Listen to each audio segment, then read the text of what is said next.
સીતારામ બધાઈને. સાંજના 6 વાગી ગયા છે અને કામ કરીને બેઠી હાહો હા થઈને. આજે આપણે વાત કરીએ, માણસ આપને એમ કહેતા હોય ને કે મારા સંતાનો દીકરા અને બહુ આવા છે એના વિશે. તો સંતાનો જે છે ને 4 પ્રકારના હોય. પુત્ર, એક પુત્ર જે છે ને લેણદાર પુત્ર આપણી ઘરે જન્મે. લેણદાર, એ લેણદાર પુત્ર એવો હોય કે જેનું આપણે ગયા જન્મની અંદર લેણું લીધું હોય અને એ લેણદાર આપણી ઘરે પુત્ર થઈને જન્મે.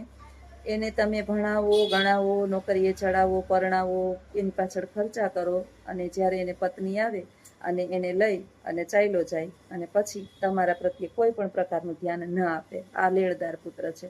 એટલે આવો પુત્ર આપણા જીવનની અંદર હોય તો અફસોસ નહીં કરવાનો, આપણા આગલા જન્મનું આપણે એને લેણું ચૂકવું છે. બીજો પુત્ર જે છે એ દુશ્મન પુત્ર. દુશ્મન પુત્ર એ આપણા ઘરે આપણો કોઈ દુશ્મન હોય ને એ પુત્ર થઈને જન્મ હોય. એની ઈચ્છા હોય કે મારે ગમે એમ કરી અને આગલા જન્મની અંદર આની પાસે બદલો વાળવો છે. એટલે તમને પગલે ને પગલે દુઃખ આપે, તમને હેરાન કરે, પરેશાન કરે અને તમારું જીવન જે છે ને એ નરક સમાન બનાવી દે, એ દુશ્મન પુત્ર. જો કદાચ આપણી ઘરે આવો પુત્ર અવતર્યો હોય તો પણ આપણે એને સ્વીકારવું પડે કે આપણા ગયા જન્મનું આ કાંઈક ઋણાનું બંધન છે, આપણે ચૂકવવું જ પડશે. ત્રીજા પ્રકારનો પુત્ર જે છે એ ઉદાસીન પુત્ર. ઉદાસીન પુત્ર એટલે એવો પુત્ર કે જેને આપણા સુખ સાથે કે આપણા દુઃખ સાથે કાંઈ લેવા દેવા ના હોય. ન આપને સુખી કરે કે ન આપને દુઃખી કરે, બસ એ એમ જ જીવન જીવે અને ચાલ્યો જાય. ન આપને દુઃખ આપે કે ન આપણી સેવા કરે. જો આપણા જીવનની અંદર આવો પુત્ર હોય તો એ ઉદાસીન પુત્ર છે કોઈ, અને આપણી ઘરે અવતર્યો છે. અને ચોથો પુત્રનો પ્રકાર છે સેવક પુત્ર. જો આપણી ઘરે એવો દીકરો જન્મે કે આપને ડગલે ને પગલે સુખી કરે, આપણી દરેક બાબતનો વિચાર કરે, આપણી વૃદ્ધાવસ્થાની લાકડી બને, આપણા દરેક દુઃખને પોતાનું દુઃખ સમજે અને આપણી સેવા કરે અને આપણી સાથે રહીએ, તો એ સેવક પુત્ર છે. નસીબદાર હોય એને ત્યાં સેવક પુત્ર જન્મે. એટલે આપણે જો આપણો દીકરો આપણા ઘરની અંદર આપણી સાથે રહેતો હોય, આપણા કયાગરો હોય, આપણી સેવા કરતો હોય અને આ કુંવારો છે ત્યારે તો કરતો જ હોય, પણ પરિણા પછી એને મા બાપનું મૂલ્ય વધારે હોય તો એ આપણો ગયા જન્મનો સેવક હતો અને એ સેવક જે છે એ આપણી સેવા કરવા પાછો પરત આવ્યો છે. એટલે દીકરાના આવા પ્રકાર છે અને આ બધા જ પ્રકારો ઋણાનું બંધનથી આપણને પ્રાપ્ત થાય છે.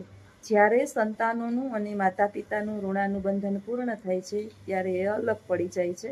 એટલે જીવનની અંદર જેવા પણ સંતાનો હોય આપણને પ્રાપ્ત થયા હોય, ઘણી વખત આપણે સાંભળતા હોય કે આવા દીકરા હોય, આવા કપૂત હોય, આવા રાક્ષસો જેવા દીકરા હોય, માને મારી, પિતાને માર્યા, કાઢી મૂક્યા, આમ કર્યું, તેમ કર્યું. ત્યારે પહેલો વિચાર એ જ કરવાનો કે ક્યાંક ને ક્યાંક આપણા ઋણાનું બંધન એની સાથે આ પ્રકારના જોડાયેલા હશે, અન્યથા આવા સંતાનો જન્મે નહીં. દીકરા ઈશ્વર જે છે એ આપણા કર્મ પ્રમાણે આપણને સંતાનો આપે છે. એટલે જો તમારા નસીબની અંદર સારી સંતતિ હોય તો તમારા આગલા જન્મના કર્મના ફળ સ્વરૂપે તમે આ જન્મનામાં સુખ અને દુઃખ ભોગવતા હોય છે. એક વખત જે છે ને એ એક પ્રશ્ન મારી પાસે આવ્યો હતો કે મારા જીવનની અંદર જે છે ને મેં ક્યારેય મારી પાસે આ પ્રશ્ન આવ્યો હતો કે મેં ક્યારેય ખરાબ કર્મ કર્યું નથી. હું સમજુ છું ત્યાં સુધી તો મેં કાંઈ કોઈને દુઃખ આપ્યા નથી કે મેં કોઈનું ઝૂંટવી લીધું નથી, છતાંય મારા જીવનની અંદર સુખની રેખા નથી. એટલે મારો એને જવાબ હતો કે આપણે અત્યારે જે ખાઈએ છીએ ને એ એઠું ખાઈએ છીએ અને અત્યારે જે કરીએ છીએ ને એ સંગ્રહ કરીએ છીએ કાર્યનો.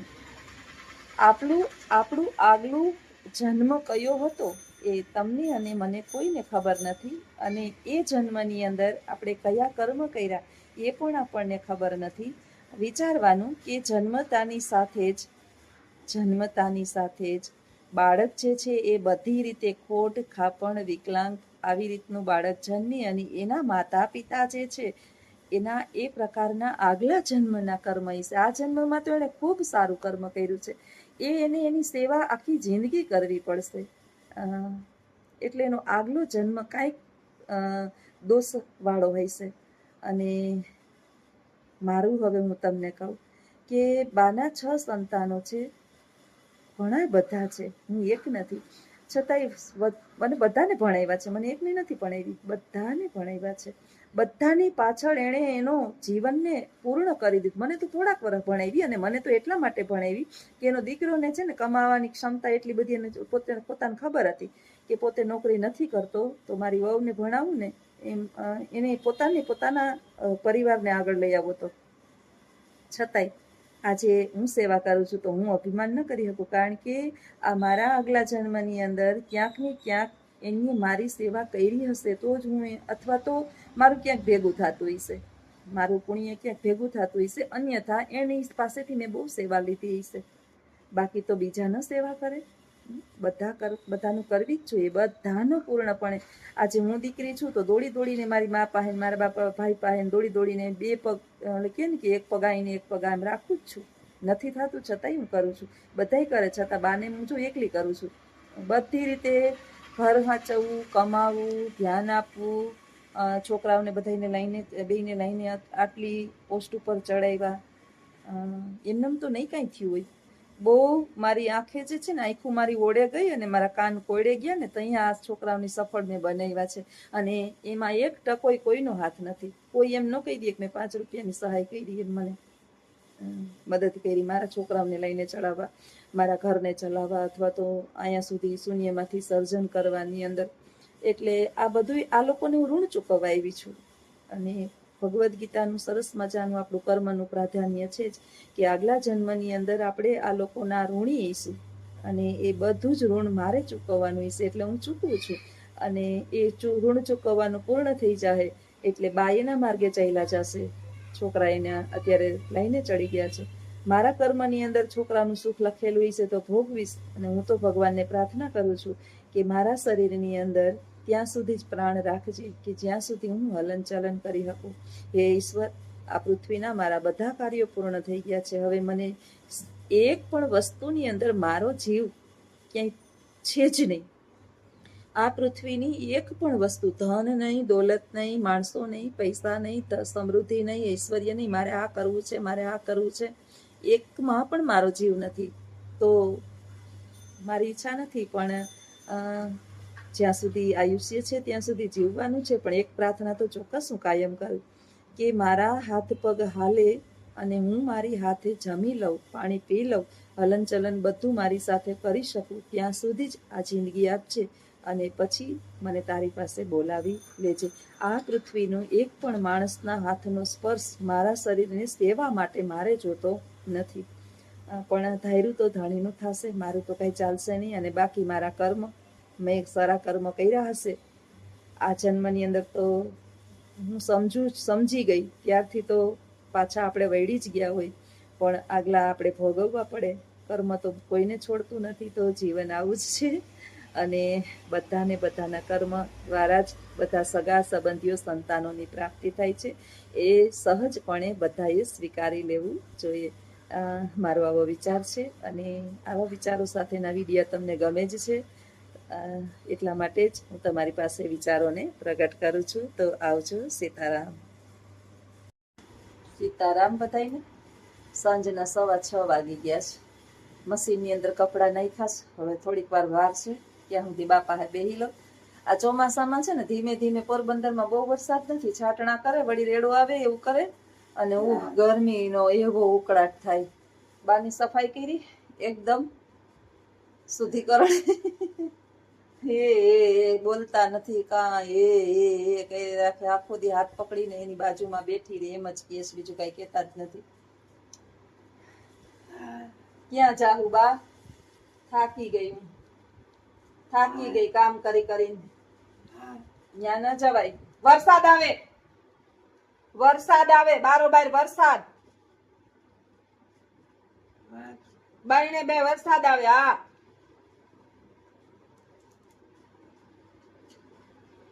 કેવા રાખવા છે ને, મુસ્સી લોઢાના ચણા ચાવવા જેવું થાય. ને આજ તો હાવામાં રેણ બફેણ બોલાવ્યા. હું ઉપર છે ને બધા કપડાને એને મેલા હતા બધા લેવા ગઈ, મશીનમાં નાખવા હતા. મશીનમાં કઈ બે કપડાં તો ન નખાય, પછી એકાઈ જ મશીન કરી નાખાય. આ ચોમાસાના ઢાકલાના મરી ગયા. હવે વાદળછાયું વાતાવરણ હોય ને એટલે કમ્ફર્ટ નાખવું એ કમ્ફર્ટ નહોતું, તે કમ્ફર્ટ લેવા ગઈ. હા વરસાદ આવે, વરસાદ આવે. હા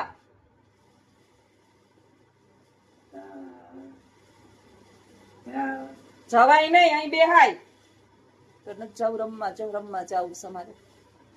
હવે હાવ નાનપણ આવ્યું, બાળાપણ ને બુઢાપણ બે હરખા. એને ખબર છે કે મારી વળિયા પટ્ટી કરી કરીને આજ તો હજી તું રાડ બપોરે આવીને થઈ ગઈ ને કહું છું કે ધ્યાન રાખજો તોય મોબાઈલ ની અંદર પડ્યા રહીએ અને બાર એલમ છેલમ કરી નાખે. બધું જોઈ ગયા પાછા. નાનું બાળક સમજાવવું અને બાને સમજાવવા ને બધું બરોબર છે. આપણી છે ને કેપેસિટી ઉપરની વાત છે. થાયકા પાયકા નોકરી ધડબડાટી અને વરસાદની અંદર જે છે કામ ડબલ થાય. આપણે થોડા વરસાદે કીચડ વધારે એટલે ફળિયા ને બધું અમારે જે છે ને ઉપરનો કોચ ને બધું ખુલ્લું એટલે બધું પાણી જે છે એ રેલમ છેલમ કરતું ફળિયામાં સીડી એની બધું આપણે સાફ તો થોડું ઘણું તો કરવું જ પડે. અને સૌથી મોટી વાત કે બાના ચણિયા હુકાઈ નહીં ઘડીકમાં. નેપી કેટલા પ્રયત્ન કર્યા, 2 બંડલ નેપીના આખા એમને પડ્યા. ડૂચા કાઢી નાખે, એવા ડાયપર પહેરતા જ નથી, કાઢી જ નાખે ગમે એમ કરીને. નીચે એની મેં લેગીસ પહેરાવાના પ્રયત્ન કર્યા. ઓલી ફિટિંગ લેગીસ આવે ને કે ઉતારે નહીં, બધું રાડ ને ધડબડાટી બોલાવે, ન પહેરે. અને આ ચોમાસામાં એટલી હદે દુર્ગંધ મારે કે એની વાત જવા દો. ત્યારે છે ને બાથરૂમ ચોમાસામાં બધું ગંધાય બહુ. ઘરની અંદર ઓલો હોલની અંદર આને કીધું કે ઓલો એર રૂમમાં સ્પ્રે આવે ને, એર સ્પ્રે, રૂમ સ્પ્રે, તો અઠવાડિયું નથી હાલતો. છાટીને અઠવાડિયું ન હાલે. આપણે ગમે એટલું સાફ રાખીએ, મોટાનું તો ગંધ મારવાનું જ છે. મોટું એ તમે ગમે એટલું ફિનાઇલના પોતા મારો, આખો દિવસ એર સ્પ્રે કરો, એના ચાદર બદલાવી રાખો, બાના કપડા બદલાવી રાખો. ચોમાસામાં તો બહુ ગંધાય. ઉનાળામાં હજી વાંધો ન આવે, ચોમાસામાં આટલું વાદળછાયું વાતાવરણ હશે ને એટલે તો આ પ્રોબ્લેમ બહુ જ રહેવાની છે. અને એના જીવને જો કે શાંતિ જ નથી. ઈશ્વર પાસે પ્રાર્થના કરીએ, હે દયાનાથ દયાળુ, આયુષ્ય જે છે ને આપણી ઇન્દ્રિયો બધી હાલતી હોય ને ત્યાં સુધીનું જ દે છે, એનાથી વધારે ન દે. તો બાની તો બધી ઇન્દ્રિયો ફેલ જ છે. મગજ નથી, સમજવું હોય તો સમજે, ના સમજવું હોય તો ના સમજે. બાથરૂમની ઇન્દ્રિય બગડેલી, ટોયલેટની ઇન્દ્રિય બગડેલી, એક જ ઇન્દ્રિયની ચાલુ છે જમવાની. અને જમે એટલે તો ફૂલ ફોર્સ આવે જ બધાય. અને જમવાનું તો જીવતા જીવને દેવું જ પડે. હું તો બહુ કંટ્રોલમાં રાખું. કોઈ ગમે એ જમવાનું દે ના જ પાડું, મને પીછાવીને જમવાનું નહીં દેવાનું, કોઈએ નહીં દેવાનું. અજીત નહીં ના પાડું કે હું ન હોય ને અત્યારે આટલું ખવડાવવાનું. એને ટાઈમે હું એક દી વાર રોકાણી હતી ને મારા બાને ત્યાં તો હું રોકાણી દવાખાને હોસ્પિટલ હતી. તો ઘડીક થઈને તો ફોન કરું કે આટલું બપોરે જમવા દેજો, આટલું અત્યારે જમવા દેજો, આટલું આ જમવા દેજો. ક્યાં ઉપર ક્યાં જાવું? કેવું બોલે સાહેબ? ક્યાં જાવું?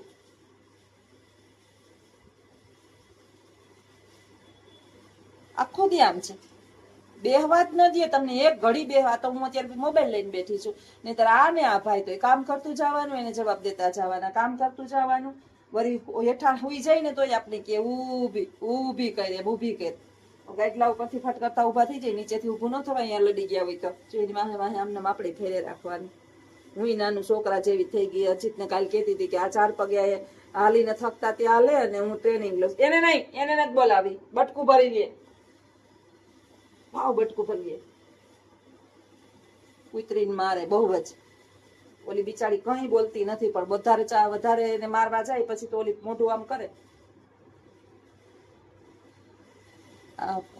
અમારી આ ચાપલી જે છે ને એટલું બાનું ધ્યાન રાખે કે એની વાત જવા દો, એટલું બાનું ધ્યાન રાખે. બાઈએ કાંઈ પણ આઘા પાછું કર્યું હોય, ફળિયામાં વૈયા ગયા હોય ને તો સમજતી નથી, પણ દોડીને મને કેવા આવે કે બાઈ આમ કર્યું એમ. એટલે હું સમજી જ જાઉં કે ચાપલી મારી પાસે ઉપર હોય ને આવે ને એટલે કાંઈક બાઈએ પણ કાંઈક ફળિયામાં નીકળી ગયા હશે ને કાંઈક કરતા હશે. એટલું સમજવું આ કૂતરું છે. પાડેલ આ કોઈ વિલાયતી કૂતરું નથી, દેશી કૂતરું છે. છતાંય બધી સમજુ. ક્યાં જાવું બા? કેવા ચીકલા ભરેશ જો મારા પગમાં. ક્યાં જાવું? હાઈલામ હાથું કરી જો. ક્યાં જાવું? ક્યાં જાવું? આય બે હાય. સીતારામ સીતારામ સીતારામ. જો નથી લેવું છે નહીં. સીતારામ. સીતારામ. બોલો.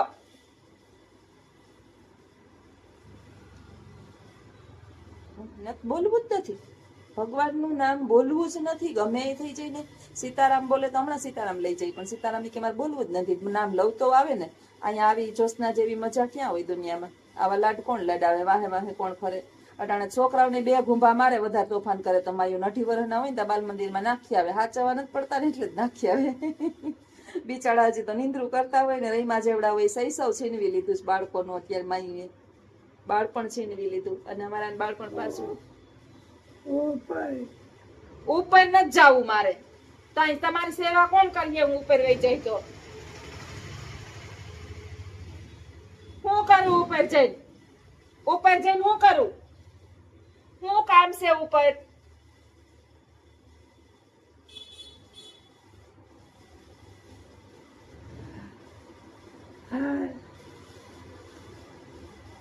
ક્યાં ક્યાં ક્યાં ક્યાં જાવું? તો હાલ જો હાલ. પછી હું પૂછું ક્યાં જાવું તો ક્યાંય નહીં. ક્યાં?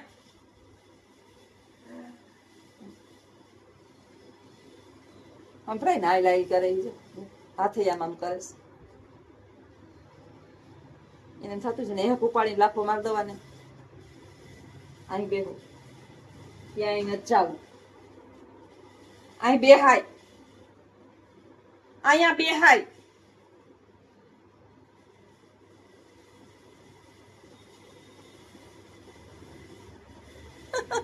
ભૂંગરા વિના ભવાય છે ને. વગર પૈસાની ફિલ્મ છે અમારા ઘરની અંદર. મનીષાબેન કહેતા હતા કે તમારા છોકરાને બહુ જોતા હશે, આનંદ કરતા હશે, કેવા મારા મમ્મી ને બા દાદી કોમેડી કરે. સાચી વાત છે. બધા છોકરાને બહુ તો જોતા હશે. તમે બધા કોમેડી અમારી જોવો સાહુ બહુની ચાલુ જોઈએ અવિરત કાયમી. તમને કાંઈ નવીન ટોપિક જ નહીં. બસ એક હરીફરીને અમારા બા ને હું, બીજું કઈ નવીન ટોપિક છે જ નહીં દુનિયાની અંદર. મારી જિંદગીનો ટોપિક બધો બદલાઈ ગયો છે. મને વિચાર થાય કે હું મારી જિંદગીની અંદર છે હું, બસ આજ છે, બીજું કઈ છે જ નહીં. અને એક મનની અંદર ટેન્શન હોય કે કઈયામાંથી ફોન આવશે ભાઈને, હવે આમ થયું ભાઈને, હવે આમ થયું. દિવસની અંદર હું ફોન કરીને પૂછતી હોય બિચારાને. કંઈક વળી ફોન ઉપાડે ને કંઈક ન ઉપાડે ને. મારી માતા સાંભળતી નથી. આની જેમ જ છે. કોની એરે વાત કરવી? રુદિયાની વાતું કોને ઠલવવી ઈ સમજાતું નથી. વળી 2 બેનું 3 બેનું આજ આવડ્યું ફોન કરીને એકબીજું કહીએ. બેન જુનાગઢ વાળી છે, એની પાસે રિપોર્ટો લઈએ. બેન તે ફોન કર્યો તો લાગ્યો તો વાત થઈ હતી, દવાખાનાનું આમ છે તેમ છે. અને મનની અંદર ચિંતા, એનો કોઈ ઓપ્શન નથી, ઈલાજ જ નથી. ગમે એટલું કરીએ તો હવે ઓલા કહે ને કે એક ફૂગો હોય ને એની અંદર કાણું પડેલું હોય. તમે ગમે એટલી હવા ભરો ને એટલે થોડે ટાઈમે એની અંદરથી હવા નીકળી જ જવાની છે. તો કિડની ને લીવર બગડે એટલે આપણું શરીર કંઈક એવું જ છે કે ગમે એટલી ટ્રીટમેન્ટ આપો પાછું થોડુંક તો દુઃખ ઉપજે છે. હવે આવું બધું છે. બધું હવે ઈશ્વરના હાથમાં છે. એના ઉપર છોડી દીધું. ધાર્યું ધણીનું થાય. મારું ને મારા પરિવારનું તો કંઈ હાલવાનું નથી. ઈશ્વર પાસે 2 હાથ જોડીને પ્રાર્થના કરું કે તને ઠીક લાગે, મને ઠીક લાગશે. હવે મારું જ કંઈ હાલવાનું છે નહીં. ગમે એટલું રોઈને કોને સંભળાવું, આવા દુઃખ કોને આગળ ગાવું. રુદિયો રૂવે ને માયલો ભીતર જલે. ભજન અસલ મજાનું છે. માણસ દુઃખનું માર્યું એક જ વ્યક્તિને પકડે, ઈશ્વરને, અને સાચો મારા ગીજ બતાવે. એને ખબર છે કે શું કરવાનું છે.